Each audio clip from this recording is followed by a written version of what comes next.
Welcome to Season 3, Episode 19 of Bottom of the Stream. No. 19. Stephen King's favourite number, 19. Yeah. It's the lucky episode. How are you, Nick? Good.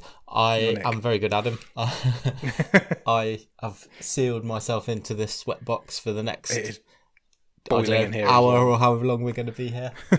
It's boiling in here tonight as well. It is a little bit warm. Yes. Sweaty. Yeah. It's all good get fun. Good and sweaty with you. As always. Yeah. Any gossip, any news, any shopping cart stories? No shopping cart updates this week. No. I had my shopping delivered this week. Fair enough. First, so no, I have not. I've not partaken in any car park activities. That sounds wrong. I immediately retract my last statement. So you have been partaking in some car parking? No. Maybe you shouldn't retract it. I've not been near any car parks. Cool. Good. No I'm glad one to write hear to it. me. I'm glad you've got that out of your system. How Let about me you? run through this. I'm all right. Good. Life's just ticking along as normal. Nothing changes. I need to get you back in this room, though. Well, I think I might. I miss you. I might toddle on over. I think you should. Maybe next week. We're legally allowed to now, so Yeah. let's get back together. We said when we predicted about halfway through. I said episode 15. You said episode 20. Well, So if you come in next week, you will have got it bang on. I may have engineered this Possibly why slightly. you're not there this week. I've just realised. I mean, Cool. who's to say? You're conniving, you are. Let me run through the socials quickly. Follow us on Twitter at BOTS_podcast. Instagram is the same, at BOTS_podcast. The website is www.bottomofthestream.com, where you will find every episode we've ever recorded and all 3 season stream tables.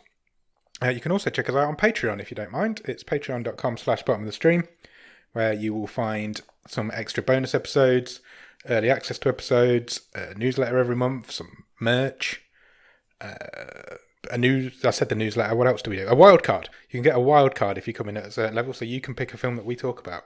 So yeah, check it out. It's just a couple of quid a month, and it really helps us out. Yeah, I have. I just been putting on the day that we're recording now. I've just been putting the finishing touches to this month's newsletter. So that Good. will probably be winging its way to our Patreons for the start of August. August. How's it August? I know, it's crazy. It is crazy. How's that happen? I know. If you can't join the Patreon, then please spare a few minutes and leave us a review on Apple Podcasts, on Podchaser, or anywhere else that you get your podcasts from, because that helps the algorithms, puts us in front of people's eyeballs and then at their fingertips so they can put us in their ear holes. Very well done. Have you got any Netflix news? I have. Good. Should we go? What we got? Should we go Netflix news tag? Yes. So I'll go, then you go. Okay, I've got 1. How many have you got? 2. Cool. Perfect. That'll work out perfectly then. You go first.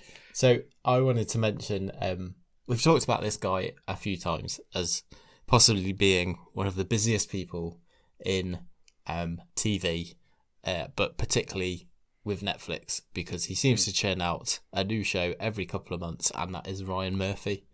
Yes, he does. So what's he done recently? The Politician, Hollywood. Yeah. That's this sort of Netflix stuff, isn't it? And then he's done previously for TV. He did Glee. All the American Horror Stories are his, aren't they? Yeah, American Crime Story. So he has a new series premiering on Netflix on September the 18th, and it is a prequel of sorts to One Flew Over the Cuckoo's Nest. And really? It's called Nurse Ratched, and it follows that character there from the movie. And it's starring Sarah Paulson, who's a regular in Murphy's stuff. I think she's been in everything he's ever done, I think. Pretty much. And Sharon Stone's in it as well. Oh, really? There's no trailer yet, but a load of pictures were sort of released this week. Sounds interesting. Yeah, that'll be worth checking out, hopefully. We did our special Christmas episode with Grief Burrito. And I think I had One Flew Over the Cuckoo's Nest. In fact, I know I did on my You definitely did. My top 10 list of movies. So yeah, check out that episode. Yeah. It's really good. It came out on Christmas Day. It's the four of us going through our top 10 favourite films of all time. Yeah? It is indeed. I didn't realise you wanted confirmation. I've got some news. Go for it. You know The Witcher? I do. You know, I've been talking recently about Netflix wanting a Game of Thrones, and they could just keep commissioning shows to try and be Game of Thrones. Sure. They've made another one. They announced earlier this week a prequel series to The Witcher. So I don't know if this means that The Witcher isn't getting a second season, or if this is going to be completely separate. I don't know, but this one is called The Witcher Blood Origin. It is a 6-part live-action The Witcher spin-off series from Declan DeBarra and Lauren Schmidt-Hissrich. It's set 1,200 years before the current season of The Witcher. Okay. I'm pretty sure that season 2 is going ahead. Is it? Yeah. I didn't ever watch. I watched the first episode and I never went back to it. It didn't really hook me. But I don't know if it's. I haven't played the game, so I don't know if it's something to do with No, that. I never played the games either. I don't know, but they're desperate. They're not even hiding the fact that they want a Game of Thrones now. Yeah. Everything they're making is just like medieval fantasy. I remember, again, something we've talked about previously is I think it was about the time that Netflix changed their method of counting views. Yeah. That they sort of manipulated that a bit when The Witcher came out, didn't they? That's about the time that they changed their method. So, technically speaking, it is one of the most watched things that they've ever had. So whether that's helped justify this spin-off coming already, who knows? It seems early to announce a spin-off, but we'll see. It's coming. They've not announced when yet, but it is definitely being made. Tag, what's your next bit of news? You like dinosaurs?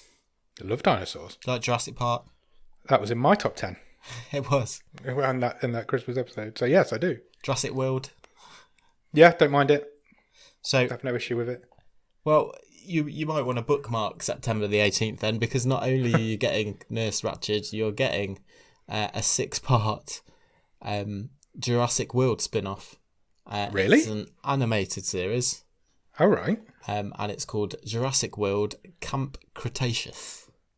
Oh, I believe it's aimed at more of a younger audience, and it basically follows a group of 6 kids who are on an adventure camp out on Isla Nublar. And the one place that you would definitely go for a camp out. I mean, I don't know why they keep letting people on these islands, but I'm sure hijinks will ensue. I'm sure it will. But yeah, there is a trailer has been released for that. I think it was today or a couple of days ago. It looks fun. So yeah, go and check that out. Excellent. I'll definitely check that out as soon as we finish recording.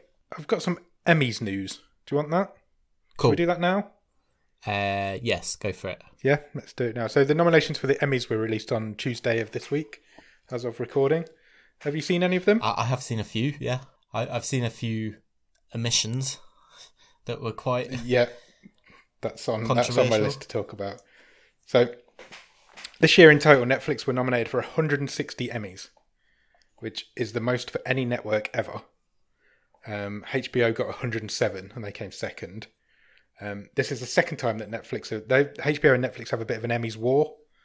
So this is the second time Netflix have won that war. They won it in 2018, which ended HBO's 17-year reign as the most nominated network. It's a strong run. It is a strong run. HBO did win last year in 2019, but that was mostly because of Game of Thrones. That kind of swept the board last year for nominations, at least. Yeah, so I thought it was quite interesting. So I'm just going to run through a few little facts. Sure. Ozark got nominated for 18 Emmys, which was the most for this season, the most for this year. But HBO's Succession also got 18, so it's like joint most. But the one thing I want to talk about the most, which I'm quite excited about, you know, Schitt's Creek. Yeah. Which pretty much everyone I know is now watching because I've not stopped talking about it for so long. Oh, even my parents have started watching it. Same. Even mine have. They've done it. They've Really? finished it. Yeah, they love it. Really? Yeah. One person that we know who shall remain nameless did 5 seasons in a week. Well, really? Which is I don't know. You need to tell me who that is because I'm not sure. You should know. I think you know who that is. I've got a good guess. Yeah. I'm not sure if it's sad or good, but I was thrown completely the other day when that person told me that. Schitt's Creek was nominated for 15 Emmys this year. Hang on, isn't there only 6 series? Yeah. Okay, fine. She's got like one. The person has got 1 season left. Good work. Schitt's Creek got nominated for 15 Emmys this year, including all 4 primary cast members were nominated. Eugene Levy was nominated for Best Actor. Catherine O'Hara was nominated for Best Actress. And then Dan Levy was nominated for Best Supporting Actor, and Annie Murphy was nominated for Best Supporting Actress. They also got Outstanding Comedy Series and Outstanding Writing Series nominations. I mean, I was going to say everyone likes to support a plucky underdog, but if you get that many nominations, I'm not sure if you... Can you be an underdog anymore? I would just say on the acting noms, though, all those guys are great, obviously. Yeah. They are all awesome. But I think... it's a bit of a shame that Emily Hampshire, who plays Stevie, isn't among that list. Agreed. Yeah, I think she is that. Impeccable in that show. Yeah, you're right. But they can't nominate the whole cast. Well, no, true. I'd love to see Catherine O'Hara win one, because her portrayal of Moira is exceptional. It's the best comedy performance I've ever seen, probably. I'm pretty sure she will win it, and I really want Dan Levy to win as well, just because I love him so much. Well, I don't know if I'd rather he won the writing one, because it is such a well-written show. I mean, I know it's sort of, it sort of very much was a show that bubbled under for the first few years, and then everyone sort of cottoned onto it in its last couple of series. But, it's the same with the Academy for the Oscars, and a lot of these awards systems seem to work like this, so they tend to load up all the noms and just throw the awards at everything in its last series, don't they? Yeah, that's how the Emmys have always been as well. Lost didn't really win anything till its last series, and it's just how the Emmys are. But Schitt's Creek deserves it, and I really want to see them sweep the board. I really do. Normally I don't get bothered by award season, but I am quite excited for this one. I have one final little fact about the Emmys, which threw me for a loop completely. Okay. Outstanding Cinematography nominations came out. Oh, right, okay, and of course. Just exactly what I was expecting you to say. Not. I was very surprised to see 2 names on this list, because 2 people have been nominated for it, are Buzz Aldrin and Michael Collins. Right, okay. Who obviously were aboard Apollo 11 when it landed on the moon. They took some footage whilst on that trip, and Netflix have made it into a documentary called Apollo 11. And 51 years after they took the footage, they've been nominated for a cinematography award for it. That's an awesome story. It's crazy, isn't it? It's absolutely crazy. That makes me feel silly for being impressed at, them finding footage that's 20 years old for The Last Dance. Exactly. It's madness. I've not seen Apollo 11. I'm not even sure if it's out over here yet. I don't think it is, because I feel like I would have seen it pop up on my feed if it was. No, it is. It is on the stream. It's on Netflix now. Awesome. That's completely gone over my head. Yeah, it's been there for a year. Stand correct. It's been there since 2019, so we are miles behind on that. But I'm going to add that to my list and check it out, because it does look really interesting. But yeah, so that's correct. Are they still alive? That's a question that I've not even asked myself. Yeah, I think they're both still alive. No, cool. I'm really happy for them. The Emmys are really weird, but I like it. But anyway, the Emmys are on the 21st of September, so we will find out then. I presume they're not doing a live award show. I'm not sure what they're doing, but we'll find out who wins on the 21st of September. There was a couple of notable. Oh God, yeah, I meant to say that. Are you talking Better Call Saul? Yeah, basically. Yeah. No nods for Bob Odenkirk or Rhea Seehorn. The fact that Rhea Seehorn hasn't been nominated is an absolute travesty. She is incredible in that show, especially in that last season. Yeah, so actually, just as a nice lead-in, I've not really watched too much this week on Netflix at the top of the stream, but I have watched 2 or 3 episodes of Better Call Saul.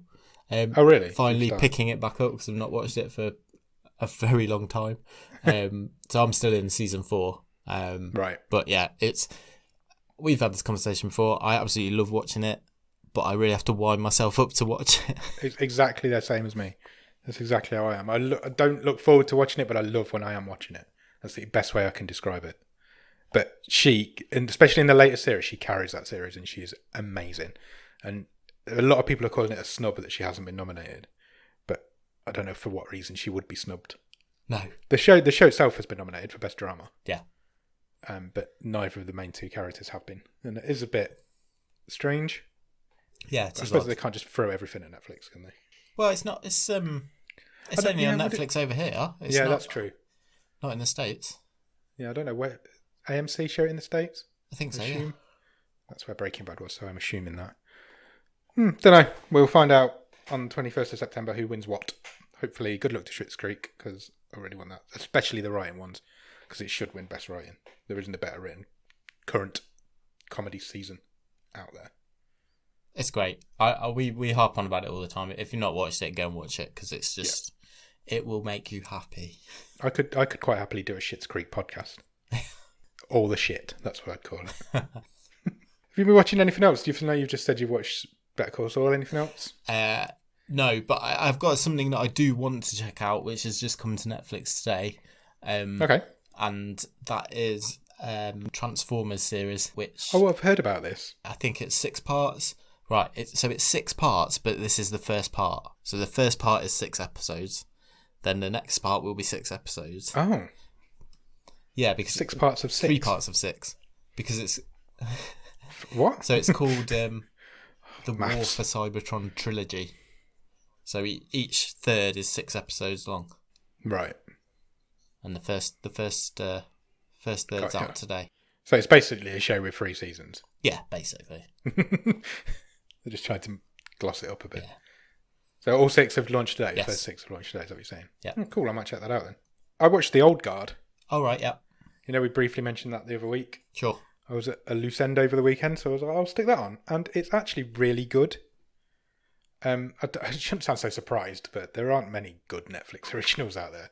But it's well worth checking out. I will do that. I especially think you'd really like it. It is on the list. I've just not got to it right in the up your street, I think. last couple of weeks. But... Yeah, I very much enjoyed it. It's Charlize Theron. Yeah.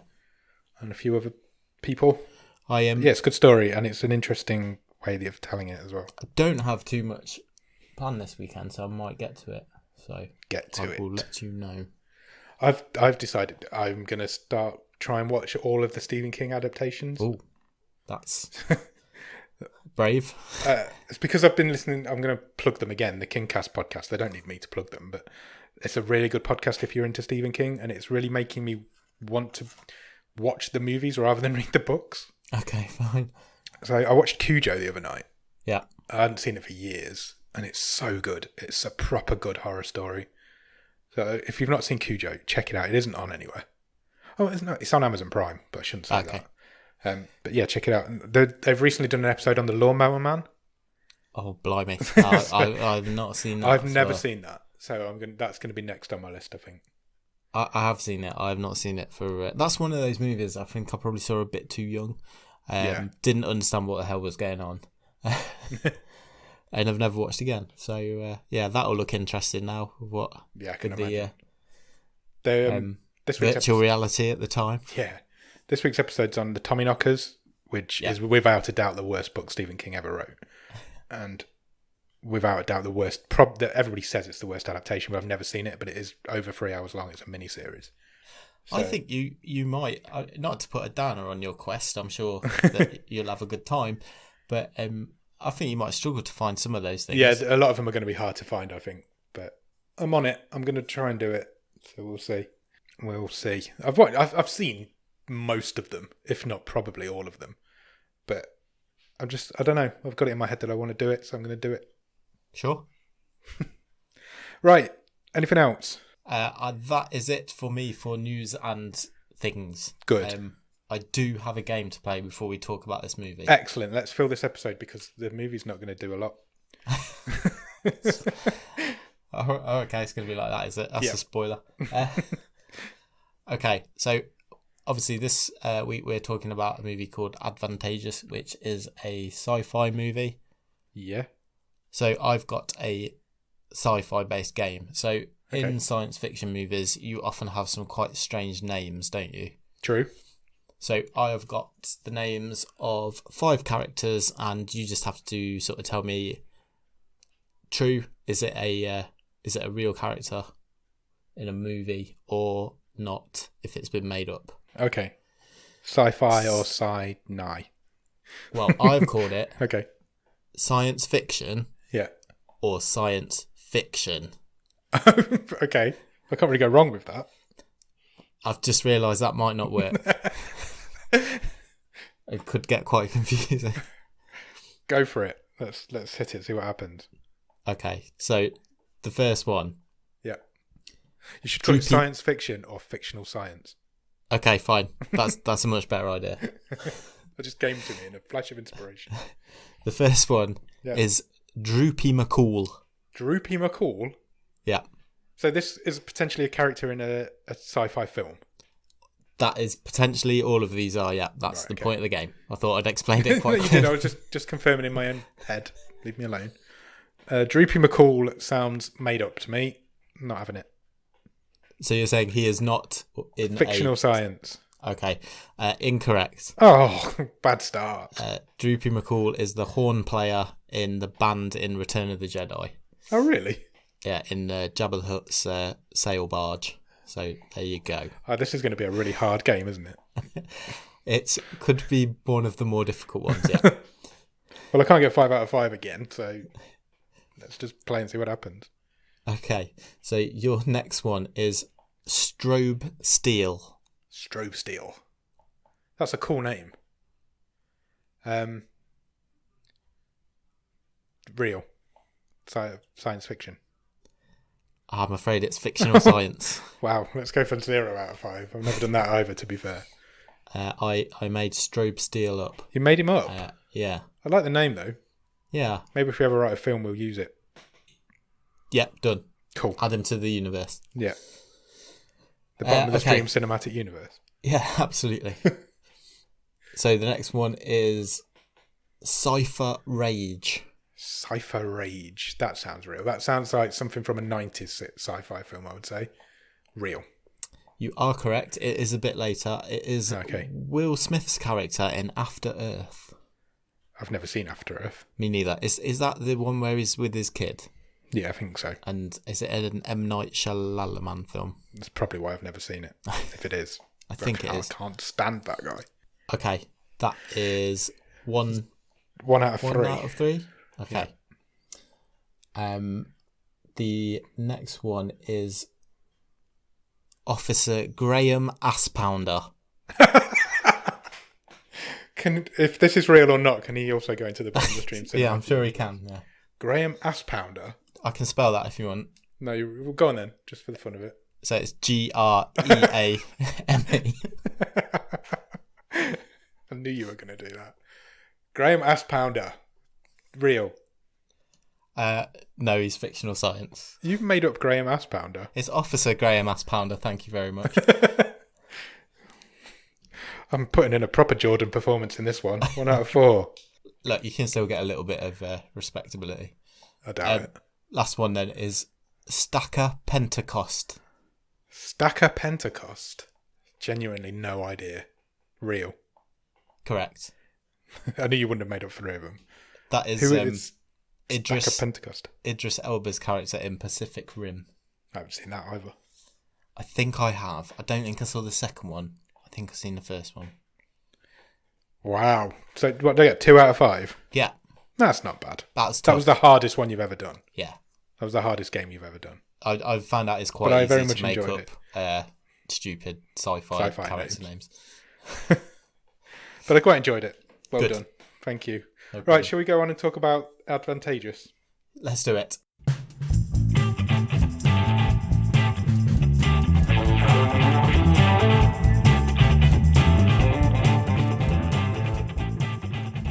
Okay, Advantageous is a film from 2015. It is a 12. Runs for 1 hour and 30 minutes and is currently rated at 6.2 on IMDb. Stars Jacqueline Kim as a character called Gwen because of the sci-fi names Gwen. Yeah. You will know her if you've seen Star Trek Generations from the 90s. Oh, I have. And I didn't recognise her. she's a lot older now. And she was also in Volcano off of the 90s. But hasn't really done much since.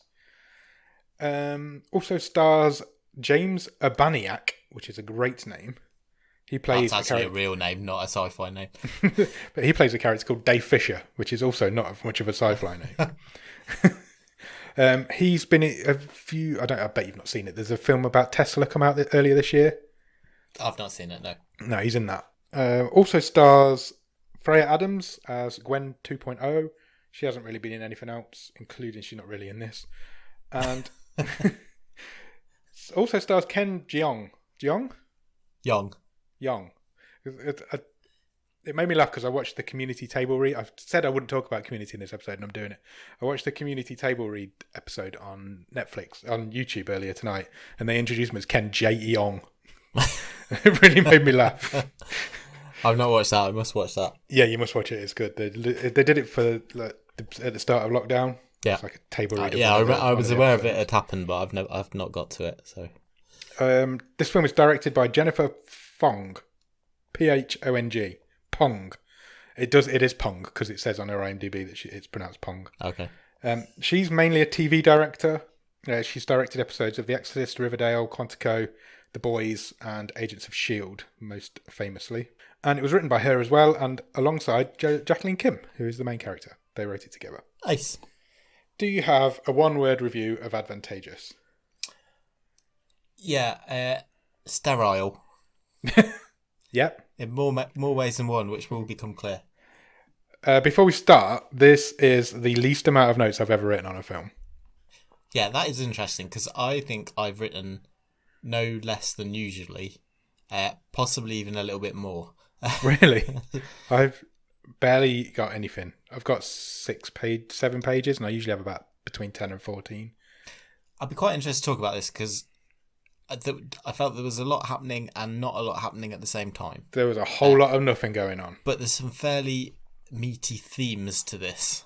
Yeah. So it will be interesting to see which way our discussion goes.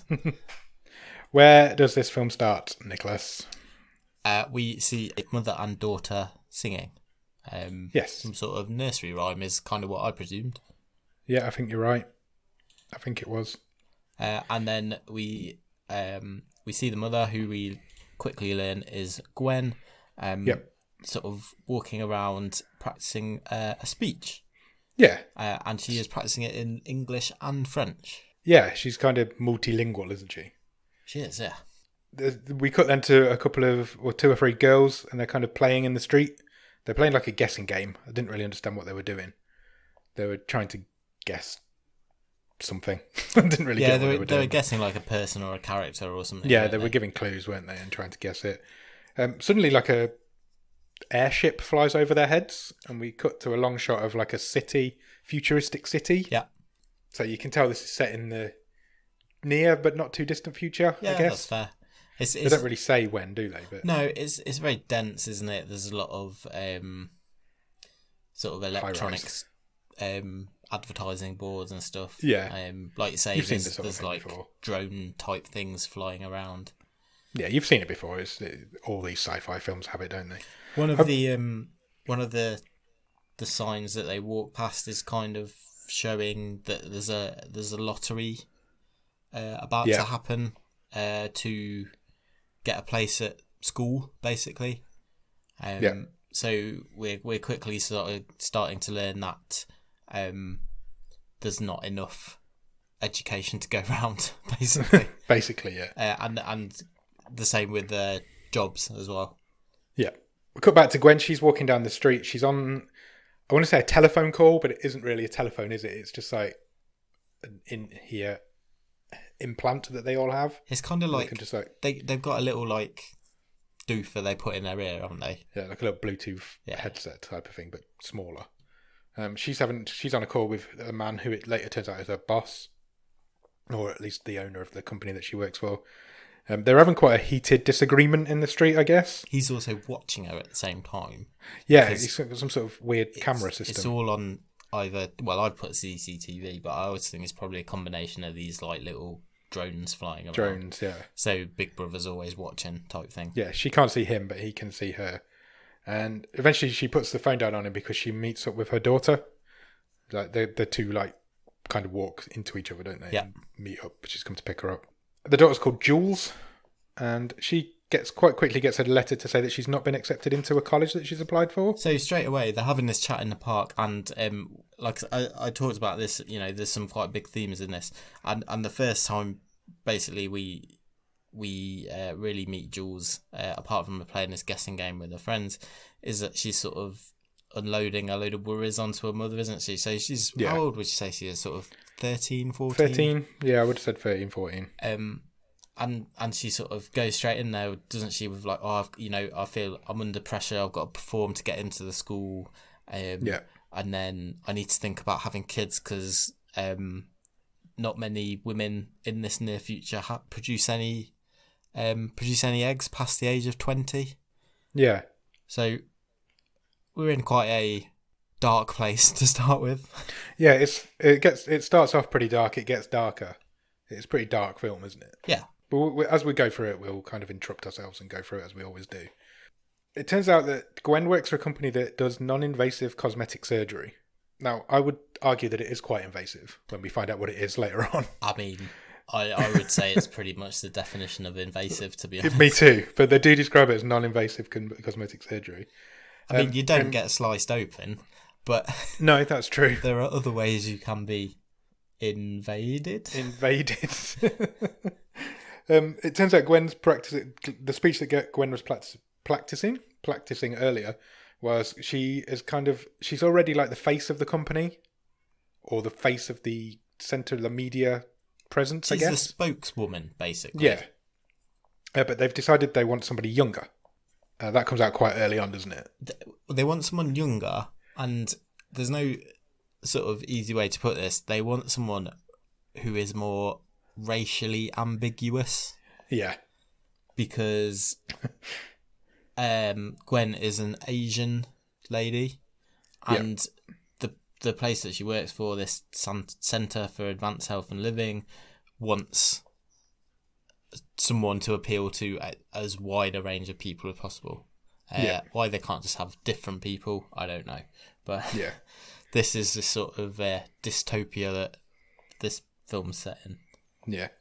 So Gwen pretty much finds out at this point that she hasn't really got a job anymore. She kind of hides that from everyone. She tells her daughter that she's been given a raise and that she can go to college, but not the one that she wanted to go to. She kind of lies to her, doesn't she? Yeah. Did we sort of say what the procedure was? No, I don't think we did. So we don't learn really any details other because all we see is sort of the marketing bump. But it's basically all we're told at this point is that there is a procedure that allows your consciousness to jump into another body. I think the way they term it is a diseased-free body. Yeah, basically you can pack up your consciousness and transport yourself into a new vessel. Correct. It's basically what they describe it as.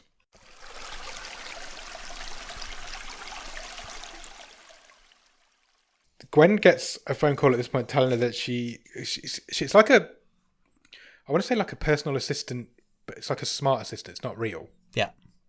It's like a bit like having an Alexa on your wrist that's just chatting away to you all the time. And she's got that applying for jobs for her. Yeah, so she's like, yes, I've submitted my resume. Yeah, tell me who's interested, basically. Who's interested. And it basically tells her that the best option would be to become an egg donor because it will pay well. And she doesn't really need to get a job if she can do that. Yeah, so she is obviously a bit of an older lady. She's certainly older than 20. But she obviously still has this option. But she's not keen to go down that avenue. No, she's not keen to give up on her job currently, is she? We cut from there to what I've written down as an awesome waterfall skyscraper. Yes. It's possibly the most impractical building I've ever seen in my life. It's a big skyscraper, probably, well, you know what sort of, I'm not going to describe a skyscraper to you. But it's got like a waterfall on the top that goes all the way to the floor. And it's so loud. It's basically just a water feature that's several hundred feet high. Yeah. It would be very impractical and very, very loud, I would imagine. If you're working in that office... Oh, you'd need a wee all the time. You may as well just like park your desk up under Niagara Falls. Yeah, we've been to Niagara Falls and that was fucking loud. And that's basically what this is going to be. Yeah, it looked good, but it was quite impractical.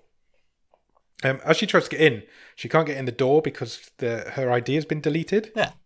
I don't know how much of this I'm skipping over because I didn't write a lot of notes. So I've got you back, if I'm don't missing worry. big chunks. Is this the point where we meet Izakaya? Yeah, but I don't think she's named in there. She does. She says her name quite early on. Oh, does she? So Gwen gets told to wait in this little room basically. Yeah. And the faceless voice the other side of the door says, "Oh, I see you brought back your uniform." I think that's what she had. And then all of a sudden, the boss turns up. Who's called Izakaya. And that is, I thought it was Isa. When I saw it on IMDb, I was like, oh, she's called Isa Cryer. She's called Izakaya. That's how she says it. It just made me laugh. She's played by Jennifer. I never know how to pronounce her surname. She's a British actress, Jennifer Ely. Yeah, I think it is Ely. And this is the second time we've seen her this season. Is it? Yeah, it is. Do you not? Wow. Do you remember where we saw her that. before? No. So she played the bedridden mother in I Kill Giants. Oh, wow. Yes, she did. You're right. I'd not picked that up at all. But she was only in it for like one scene. Yes. Quite late. A bit like this one. But well, yeah, true. She's not even this a lot. Well, I hadn't picked that up. I hadn't gone through her IMDb list, to be fair. Well done. Thanks. You're doing my job there for me. And she talks to Gwen, and basically we know where this is going straight away. She tries to manipulate her, doesn't she? Yeah, she basically, she's quite mean to Gwen. She tells her that she's not really got any chance of getting another job. The boss turns up and basically says, "Yo, old." Yeah, it's basically what she says. You're too old. You're not going to get another job.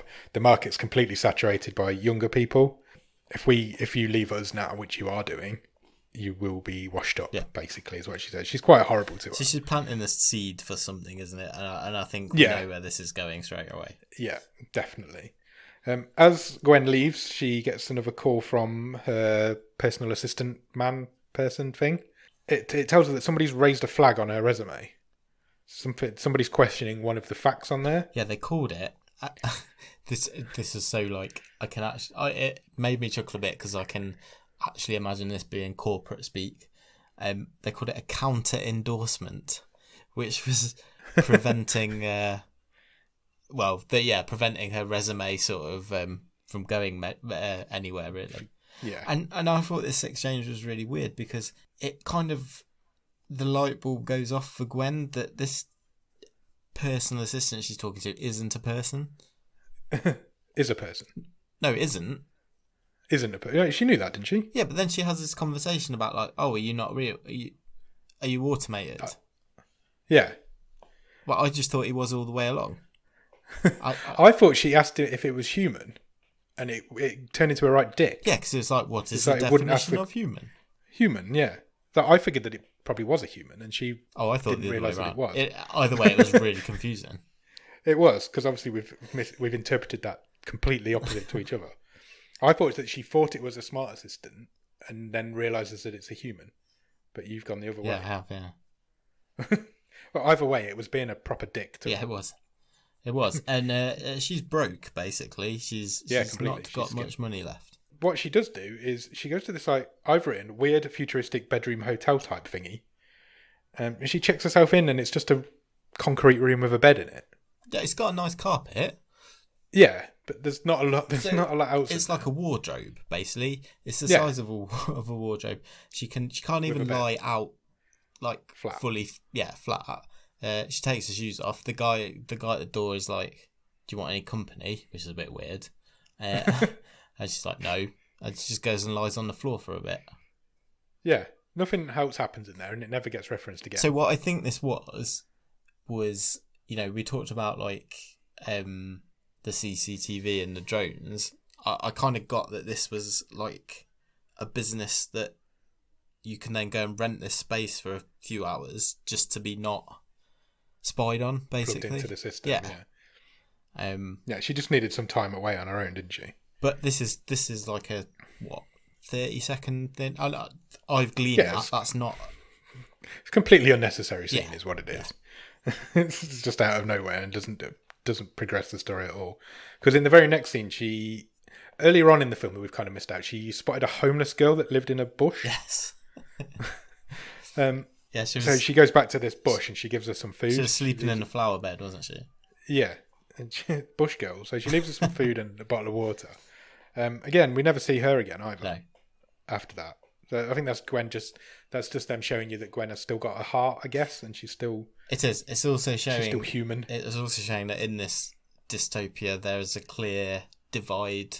Class divide. Yeah. Well, it's not only a class divide, but it's a gender divide as well. Yeah. So it comes up later on that the man is looking to basically because of this sort of job shortage, if you're a woman, you're getting a sack basically, and you will be expected to stay at home. Yeah. Because the alternative of sacking all the males, they believe, will lead to anarchy on the streets, which is a pretty terrible place to be in either way. So this is clearly a pretty horrible place. Yeah, it's not a nice world to live in, isn't it? We cut back and they're together, the daughter and Gwen, Jules and Gwen are together again. And Jules says to her the one thing that I imagine that most parents don't want to hear from their daughter. She says, "I don't know why I'm alive." Yeah. Which is really deep and really dark. I did quite like this scene. And, yeah. And I had a lot of time for the character of Jules. I thought she was quite interesting. She was the best thing in it. Definitely. And again, she sort of says, I don't know why I'm alive. I need to exercise so I can be fit, but I need to study. I need to get smart. She just says, what's the point? What is the point? Yeah. And Gwen responds with, "Oh, you make me very happy. The reason you're alive is that you make me happy." I thought that was quite nice. It was just a relationship I really liked building, the line. wasn't it? She said, none of you know what you're doing. And she was referring to like adults. Yeah. And she was like, why would you have a child knowing how bad this world is? I think that just hits home a bit at the minute, to be honest. Definitely. Agreed. Cut to Gwen gets a voicemail kind of message from her cousin, wishing her a happy birthday. So it's also Gwen's birthday. No, I thought it was an old message. Oh, was it an old message? So I think she was listening to an archive message. Okay. Because this relationship's broken down. Yeah, they're not in a good way, her and her cousin, are they? Yeah. Yeah. So yeah, you might be right.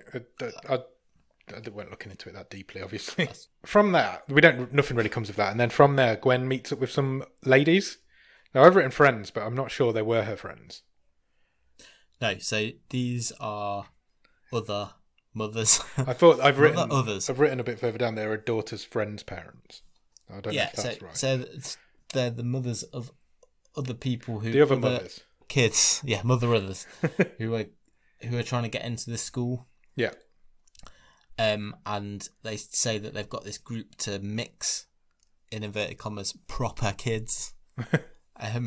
So that they're not interacting with the wrong people. Yeah. And they basically say, Jules is obviously really clever. We hear the great things about her. And they say to Gwen, they want 10 grand from her. Yeah. To reserve Jules' space. Yes. I've written that as well, so I did understand what was going on. That's good. But when Gwen mentions that there's not a father about, they are very taken aback. They shame her completely, don't they? Totally, yeah. She basically gets shamed for being single, because I don't think it happens in this world. I think it's very rare for a lady to still be single at her age. Mm-hmm. Did we ever find out what happened to Jules' dad? Yes. Yes, we do. Yes, sorry, we definitely it's do. Quite a big plot point. It's a huge plot point of the film. Yes, sorry, I'm on it. I told you I'm not with it today. She makes a phone call from that point to her mother, and she asks her mother if she can have or borrow 40 grand to tide her over, I guess. Yeah. And her mum says, "Well, I'll have to ask your dad." And Gwen completely closes off at that point. She's like, "Don't even think about asking him." And then she says she would die before her dad ever meets Jules. So there's some sort of daddy issues with Gwen. The only other thing we kind of glean from it is that the dad is some kind of religious figure. Yeah. Don't know what religion, don't know what Doesn't really matter, rank. does it? Rank. He's no Officer Graham ass pounder. Definitely not. But he's and the mum starts praying, doesn't she? Yeah, and she's sort of like, "Oh, please forgive Gwen's sins." So yeah, something's been going on. The money's not happening. She's refused the money, basically. So then two really weird things happen, and I don't understand them at all. There's a creepy kid in a mask. Yeah. Sort of just watching her from a distance. Yeah, she got this kind of metal mask. She's just hanging out by a tree. Yeah. And she puts it on and takes it off. Yeah. What was that all about? Fuck knows. I thought it was Jules to start with, but it definitely wasn't. No. I don't know. I've no idea. It never gets referenced again. I don't know what it was. It was weird. And then... That's what it was.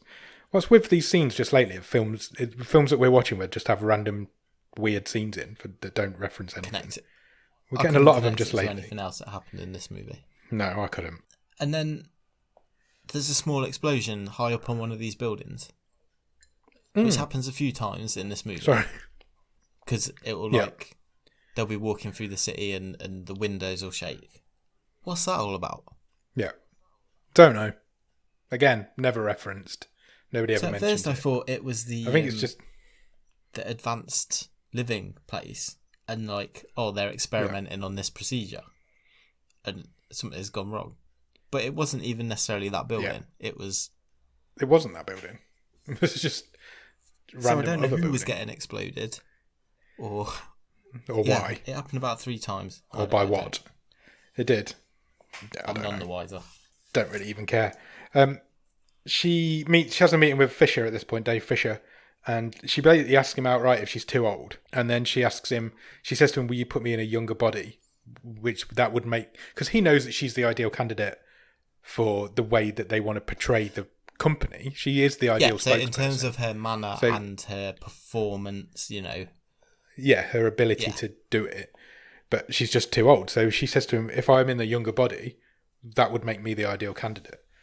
And he is not fully on board to start with, but he eventually says the board would consider it, but they wouldn't want full control over the creation of a host body. So she gets no say in what this person looks like. Who she's going to be. Keep that in mind for later on. She agrees to it. And there's definitely, I think this is portrayed as there is something between them, or there has been in the past. Yeah, there's a history there. Lingering. He definitely likes her. Touches of fingers, isn't there, and things like that. Yeah, because then not long after, just after that, he takes her to this place on the edge of a river, like a river bank. So they're walking as they're talking. And they end up on this boardwalk, which appears to be out of range of the cameras and the listening devices. Because Isa Cryer is trying to overhear their conversation. So at the same time, we're cutting between seeing this conversation between Dave and Gwen, and then cutting back to the control room, for want of a better word, where Isa Cryer is trying to listening in. She's trying to spy on them, but he seems to know that if they go to this particular they're in place, a blind spot. That she won't be. Yeah, basically they're in a blind spot. And he basically tells her the downsides of it, doesn't he? I like this. I thought this give you a bit of a hook. Yeah. And he says to her, you'll have breathing issues. You'll need a shot every 2 hours for a year. And there'll be lots of reoccurring pain. And he finishes off by saying this might be a bigger deal than you ever imagine. He does say, though, you will be protected, you will become one of the elite, you will be looked after, you will have no financial worries, your daughter will be looked after, you'll get everything. The company will look after you. Yeah.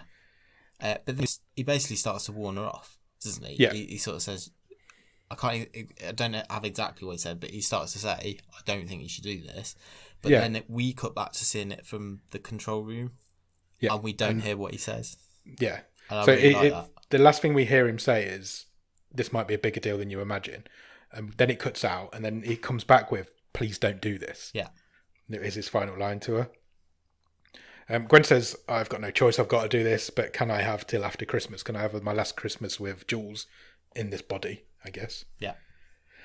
That scene ends there, and then we cut to Gwen is crying on the bed, and Jules overhears her, because there's a scene earlier on where Jules hears some crying, and Gwen says to her, "Is it the lady upstairs or the lady downstairs?" Yeah.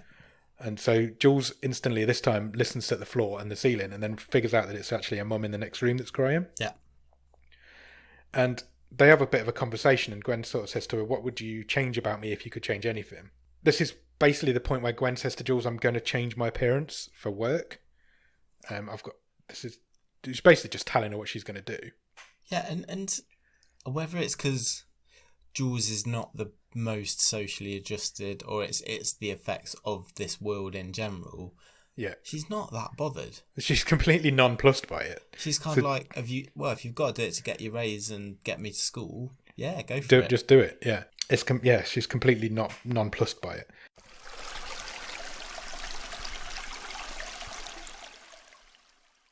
Cut to Gwen she meets up with Han, who is Jeong's character. Yeah. We don't know who he is at this point. He's not happy to see her. But he is very much not happy to see her. He basically rips her a bit, and then he asks her to leave, which she does, because his wife's coming back, and he doesn't want her there when his wife's there. And just as his wife comes in, Gwen bursts back in again. And this is when we find out that Han is Jules' dad. No? Oh, yes, he is. Sorry, but we don't find... Yeah, he is. But that comes later on in the scene. Sorry, you confused me. Oh, sorry. So, that's fine, it's fine. So, Han is married to Lily, who is... Gwen's cousin. Who is Gwen's cousin. Yeah. So, she was the one who left the voicemail from earlier. Yeah. And it quickly becomes apparent that the reason they had this falling out was because Gwen slept with Han. Yeah. Which Lily already knew about, and...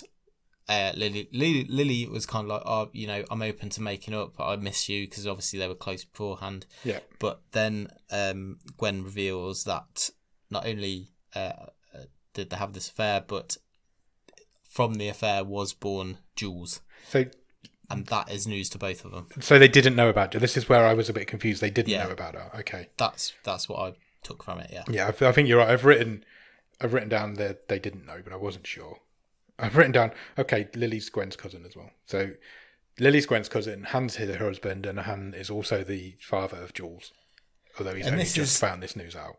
This is basically Gwen's like Hail Mary, isn't it? Yeah, it's the last chance. She's come to them to ask for help. She says, "I need money." They seem quite successful. They've got like a restaurant type bar type thing, haven't they? And yeah, she basically asks them for help, didn't she? Lily doesn't say no. Yeah. She just says, "I need some time to process this." This is a lot of information, to be fair. And Gwen just says, "I haven't got any time." And Lily says, "Well, we've got kids to look after as well." Yeah. I think they had 2 boys, didn't they? They did, yeah. And that's it, really. Yeah, they basically refused the deal in the end. They're like, "Look, if you can't give us time, then we can't give you money." Yeah. So she goes back and I was going to say signs the paperwork, but it's all done on tablets. So she fingerprints all the deal, doesn't she? And she agrees to this operation, I guess, what's going to happen. She explains to Jules what's going on and that there's going to be a huge change in their lives. And then they're going through a catalogue of bodies. Yeah, so they go through a catalogue of bodies. And also this is cut between them going through the catalogue and they're sort of doing the singing from the opening of the movie. Yeah. At this point, I'm checking the timestamp. Me too. There's 20 minutes left. Yeah, and this operation hasn't even happened yet. The pacing of this is all over the shop. Also, why they were going... Because they had like a tablet that was with a list of all the different pictures of all the different bodies on that she could choose. And I'm sitting there thinking she was told she wouldn't get to choose. Yeah. So why is she now being able to choose? I was confused by that. Why are they taunting her? They're just going, "Hey, you can have a look at these." Yeah. You don't get to choose, so it doesn't matter. But the one they settled on is the one that they picked. Well, it's the one that was lingered on, when they were... Yeah, the one that she had. So they obviously changed their mind. Cut to there, and it is now Christmas. This is a Christmas film. It's not a Christmas film. Don't give me that shit. That's becoming one of our catchphrases. It's a Christmas film. It's not a Christmas film. They're sharing a pie and singing some hymns. There's some hymns playing in the background. And like you said earlier, it cuts in with the singing from the start of the film. The singing from the start of the film continues to play over the sci-fi montage I've written down of the transition happening, which takes no longer than 2 minutes of the film's time, I guess. You see some wires glued onto Gwen's head, and some of them start lighting up blue. And then in the very next scene, she's coming home. So I figure a lot of time has passed. Gwen 2 is coming home. Gwen 2.0 is coming home. Yeah, she's coming home with Jules. New Gwen goes and does the speech for the company. She is the same person, obviously, but in a different body. So she can now do this job that she'd always wanted. Seems to go really well. Yep. And just after that, she gets a message from Han and Lily. It turns out they want to help now. So it's kind of hit the news, hasn't it, that Gwen's gone through this change.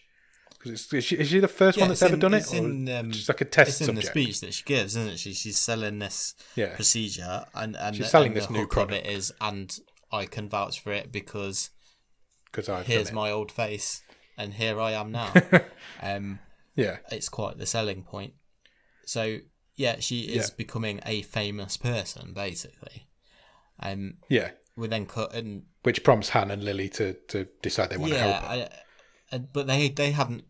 It later turns out they weren't doing that because of this. So they were calling out the goodness of their heart. They don't know that this has happened. This changeover. So this is intercut with her going to the club. She meets the mother others. And she's now like accepted into the group, isn't she? Yeah. In the privacy of her own home, though, she's not the same. One day she forgets her shot, and Jules finds her all curled up on the kitchen floor because it's not. She's like feeling pretty rough about it, I guess. I think it says that she has to take them every couple of hours. Every 2 hours for a year. Yeah, that's what he says. She's not the same. She can't play the piano properly anymore. She starts falling over quite a lot. A few times there's shots of her falling over. And Jules says to her, "Did the operation make you weird?" Yeah, which I thought was an interesting line. And then we then have this huge tonal jump.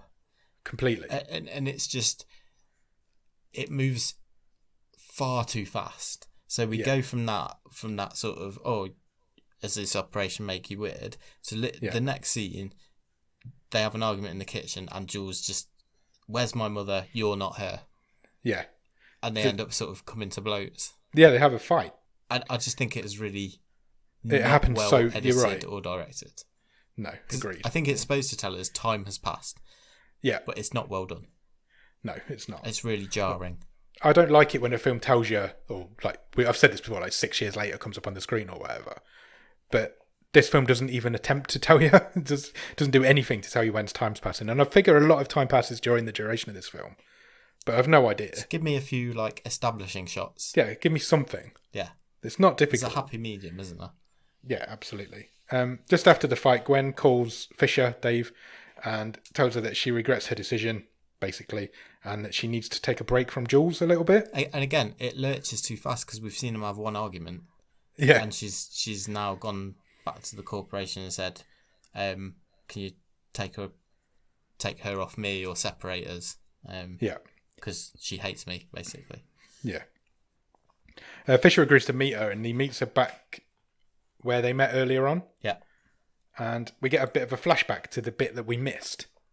So remember there was a scene where we couldn't catch what they were saying because Isa couldn't hear it, or Isa couldn't hear it. And he basically tells her that it's not a transfer, it's a copy. So you won't be the same person, you'll be a copy of that person.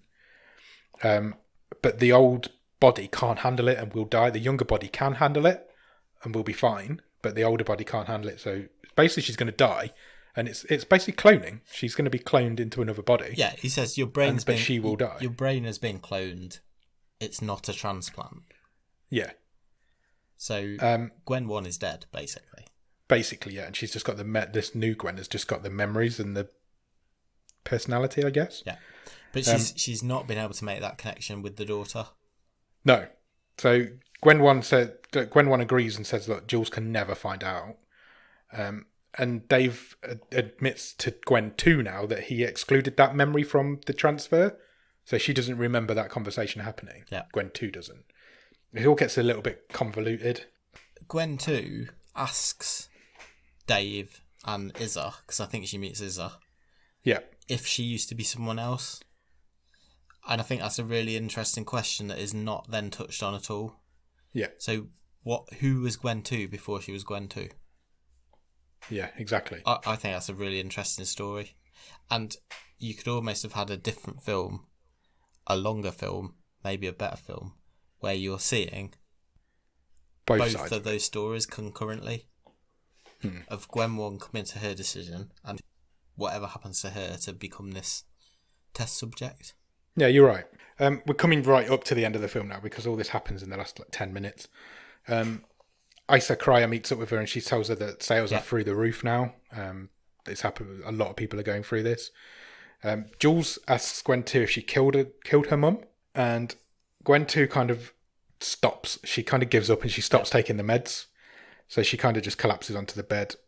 Jules finds the meds, injects her, tries to keep her alive. Basically just sits with her.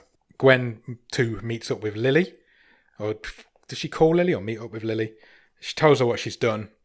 All this is just music as well. There's no dialogue in this scene, but you're assuming what they're talking about. Lily kind of breaks down crying. And then they all go to the park and have a bit of a picnic. Nobody talks to each other. Yeah. And the film ends. There's just one little bit. You missed. It's just one little conversation. That is quite important. So, Jules again asks the question to Gwen 2. I don't know why I'm alive. And Gwen 2 sort of says, because you're a kind person, you make people happy. And Jules sort of says, you're starting to sound like my mum. And then they do, they meet up with Lily and Han and their boys and have a picnic. And presumably that's the first time that Jules has met her half-brothers. Extended family. Yeah, that is it. What did you think? I think it's a really odd one because I feel like I don't think this is a bad film. I don't know how much this is. I wasn't in a great frame of mind when I watched it.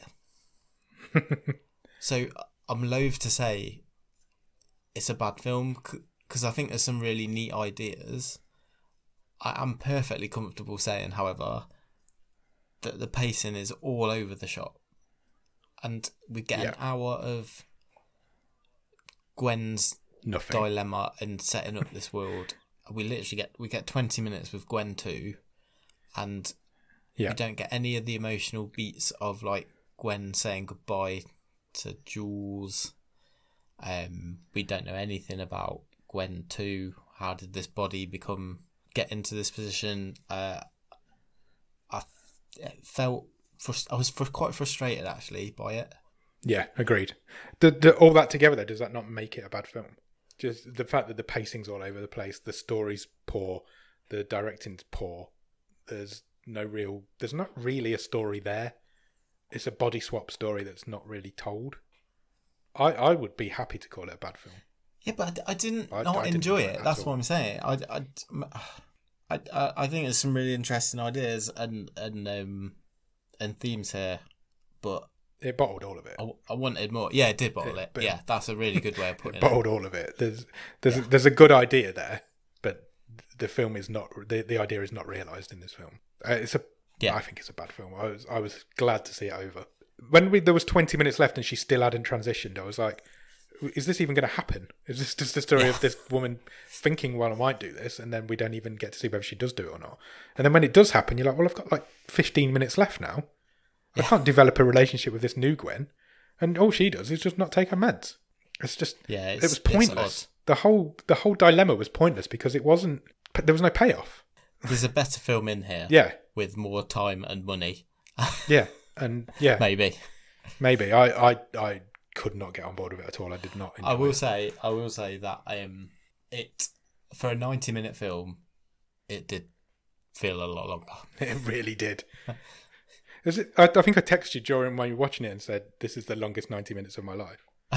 It's like I just couldn't. I did not know what was going on, and there was no character development other than Gwen and Jules. Maybe you didn't really know who Fisher was. You never really knew what even his role was. He was just like the guy that they all spoke to. Isa Cryer was a stupid name for an undeveloped character. There was enough here to keep me intrigued. Like, I wanted to see it through. Like I said, there was enough ideas here that I was like, oh, I want to see what they do with this. And I think they totally blew the landing. Yeah, they did. Completely did. But I didn't dislike this for watching it at the time. Okay, that's fair, I guess. I did. If we weren't doing the show, I'd have turned this off. I'm not saying it's any great shakes, but I didn't. Yeah, I wasn't close to turning it off. No, if we weren't going to talk about it on the show, I would have turned it off.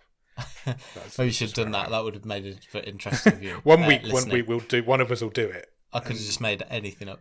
Yeah. But yeah, no, I wasn't on board with it at all. I didn't enjoy it. I wouldn't recommend it to anybody. I just don't think. I don't know if I'd recommend it. To be honest, again, it's another example of something that I wouldn't have turned on in a million years. I also, similarly to, you remember when we watched Win It All, and we had the issue with Joe Latrulio playing this quite sensible character. Yeah, I know exactly what you're going to say. Boyle from yeah, Brooklyn Nine-Nine. I absolutely had that issue. It's my problem. I will deal with it. I absolutely had that issue with Ken Jeong. I don't understand the casting of Ken Jeong in this movie. He's only in one scene, really. But he's got quite a... Yeah, that's quite a big... Him and the character of Lily, they've got quite a bit of heavy lifting to do emotionally. Yeah. And he does fine, but it's Mr. Chow, it's Ben Chang. Yes. Having watched 6 seasons of Community in the last 3 weeks, then yeah, it was hard to make that disconnect. And you just don't see him as a serious actor.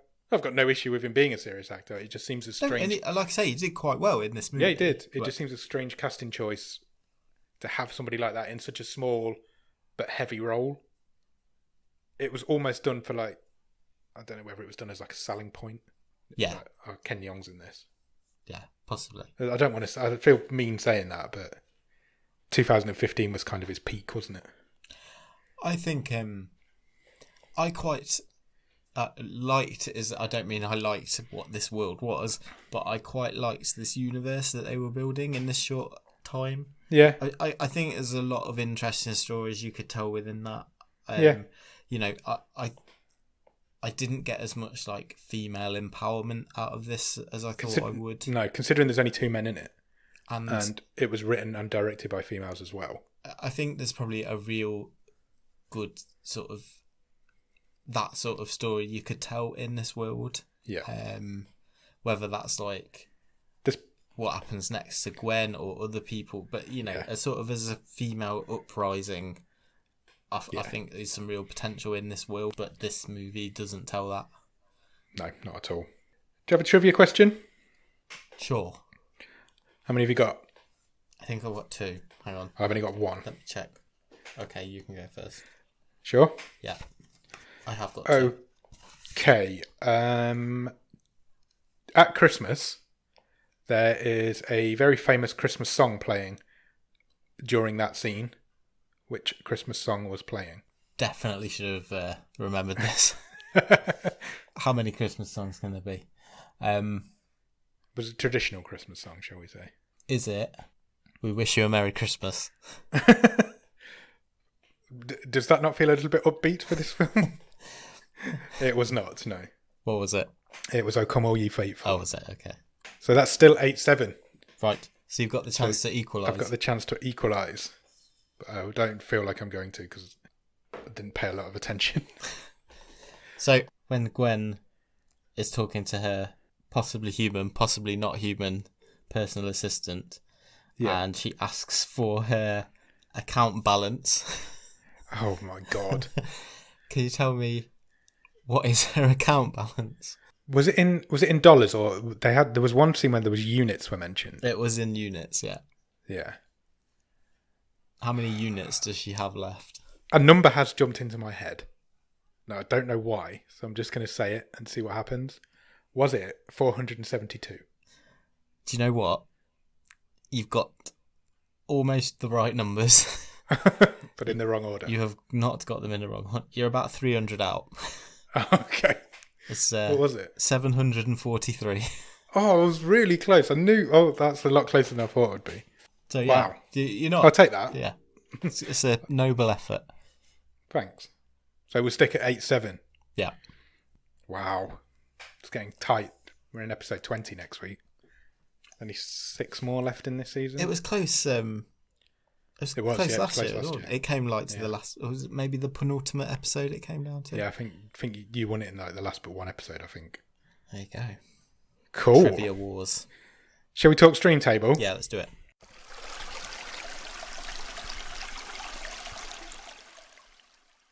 Where am I going to read from this week? I feel like I'm reading from the bottom.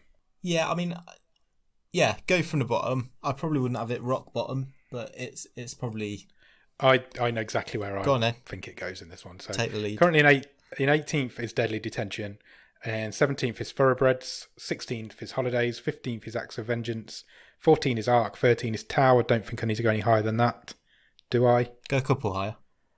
Really? Yeah, just 12 is Time Out, 11 is Zombievers, okay. 10 is I Kill Giants. Where would you put it? No, you go first.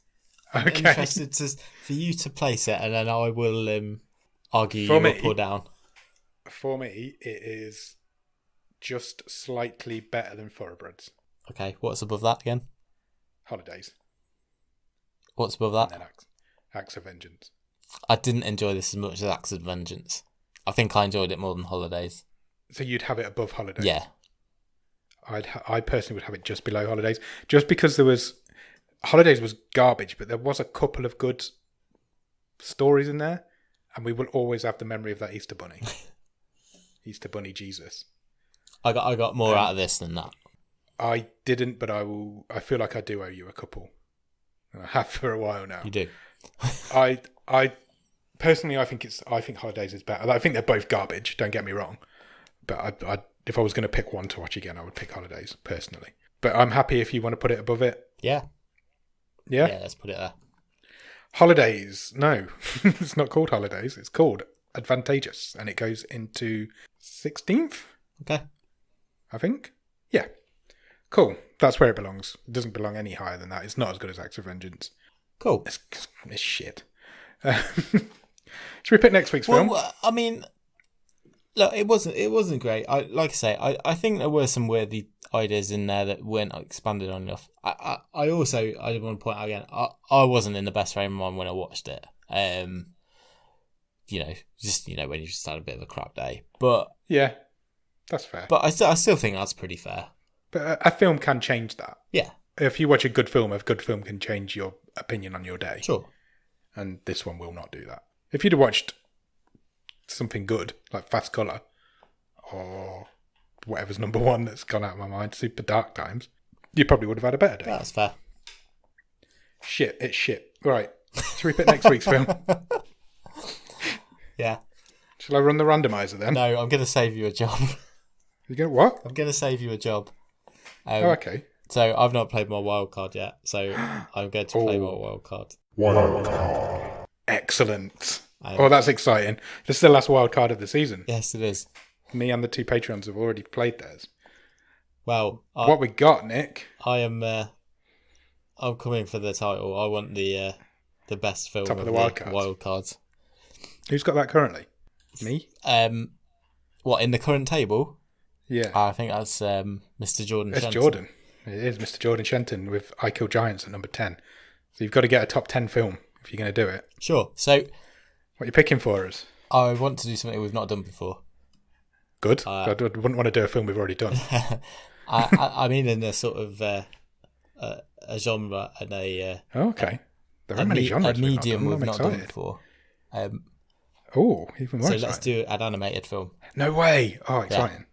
What are we doing? Let's do a Japanese film. Oh, okay. Is it subtitled? I don't know. Oh, God. Let's do an anime. Wow. Okay. This is going to completely throw me for a loop. I don't think I've ever seen an anime film. Really? Put it out there. No, I don't think so. I'm even more excited now. Hit me. I've not seen many. So I want to watch a movie called Gantz O. Oh, okay. I've seen this on the list. I have no idea what it is. Would you like me to read you the...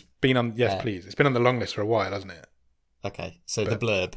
Go for it. The synopsis. That's the one. So, this is a turn up. You never read me synopsises. Do you want me to guess what it's about first? Like yeah, I normally ask you to. I don't know what you get from that title.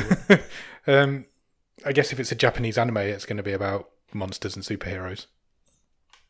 I mean, you're not a million miles away. So Hit me. It's not, it's got a bit of a link to this week's movie as well, because Oh God. teams of recently deceased people who have been revived and given high-tech weapons must cooperate to defeat an army of monsters in Tokyo and Osaka. That sounds fun.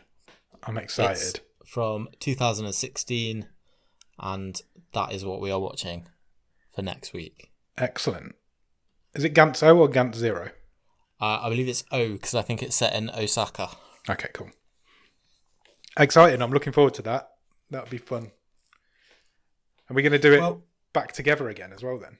Yeah, I'm going to come over. You're going to come over? Oh, wildcard re-meet. Oh, next week's is going to be a banging episode. Japanese anime wildcard episode with Nick in the room. Let's just throw it all against the wall. That's my dream. Awesome. Excellent. Anything else you want to say? No, be here. Well, in that case, go out and watch Gantz O, and we'll be back next week to talk about it. Cheers. Bye.